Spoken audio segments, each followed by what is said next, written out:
ધર્મ વિવિધતામાં એકતાની વાર્તા. અરે વાહ, આપણે ધર્મ વિશે વાત કરવાના છીએ. ચાલો, હું તમને એક સરસ મજાની વાર્તા કહું જેમાં આપણા દેશના જુદા જુદા ધર્મોની વાત હશે. રાજા અને તેના રાજ્યની વાર્તા. એક સમયે એક સુંદર રાજ્ય હતું જેનું નામ હતું એકતાનગર. આ રાજ્યના રાજા ખૂબ જ દયાળુ અને સમજદાર હતા. તેઓ માનતા હતા કે તેમના રાજ્યમાં બધા લોકો ખુશી ખુશી રહે. એકતાનગર રાજ્યમાં ઘણા બધા લોકો રહેતા હતા. કેટલાક લોકો ભગવાન શ્રી કૃષ્ણની પૂજા કરતા, તો કેટલાક લોકો ખુદાની ઇબાદત કરતા. કેટલાક લોકો ગુરુ ગ્રંથ સાહેબ વાંચતા, તો કેટલાક લોકો ભગવાન ઈસુની પ્રાર્થના કરતા. બીજા કેટલાક લોકો અગ્નિદેવની પૂજા કરતા, તો કેટલાક લોકો અને બીજા કેટલાક લોકો ભગવાન મહાવીરના ઉપદેશોનું પાલન કરતા.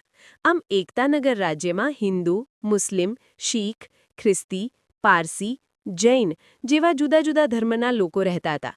પણ અહીં મજાની વાત શું હતી ખબર છે? રાજાએ બધાને શીખવ્યું હતું કે આપણા બધાનું ભગવાન એક જ છે, ભલે આપણે એને જુદા જુદા નામોથી બોલાવીએ.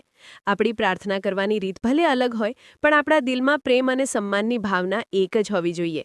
એટલે જ એકતાનગરના લોકો દિવાળી, ઈદ, ગુરુપર્વ, નાતાલ, પતેતી અને મહાવીર જયંતી જેવા બધા જ તહેવારો સાથે મળીને ઉજવતા. તેઓ એકબીજાના ઘરે જઈને મીઠાઈઓ ખાતા અને એકબીજાને શુભેચ્છાઓ પાઠવતા. જો કોઈ મુસ્લિમ મિત્ર ઈદની ઉજવણી કરતો હોય તો હિન્દુ મિત્રો પણ ત્યાં જઈને ખુશીમાં ભાગ લેતા. એવી જ રીતે જ્યારે દિવાળી અને બેડીયાસે મિત્રો હિન્દુ મિત્રોના ઘરે જઈને આનંદ કરતા. રાજાએ એવો નિયમ બનાવ્યો હતો કે કોઈ પણ વ્યક્તિ પોતાના ધર્મનું પાલન કરવા માટે સ્વતંત્ર છે. કોઈને પણ તેના ધર્મ માટે હેરાન કરવામાં આવશે નહીં. બધાને પોતાના તહેવારો ઉજવવાની અને પોતાની રીતે પ્રાર્થના કરવાની છૂટ હતી. જુદા જુદા ધર્મના લોકો હોવા છતાં તેઓ એકબીજાનું સન્માન કરતા અને સાથે મળીને રહેતા હતા. આ જ કારણે એકતાનગર રાજ્યમાં બધા લોકો પ્રેમ અને શાંતિથી રહેતા હતા.